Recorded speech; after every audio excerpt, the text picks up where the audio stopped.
Apakah hukum suami mengaku berzina dengan perempuan lain? Kita dah bertaubat kepada Allah. Jangan cerita kat orang. Kalau buat dosa, jangan cerita kat orang.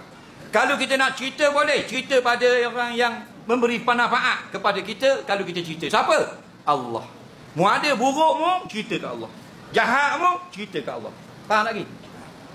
Dia tidak ni boleh percaya isteri saya. Tak dia percaya. Faham?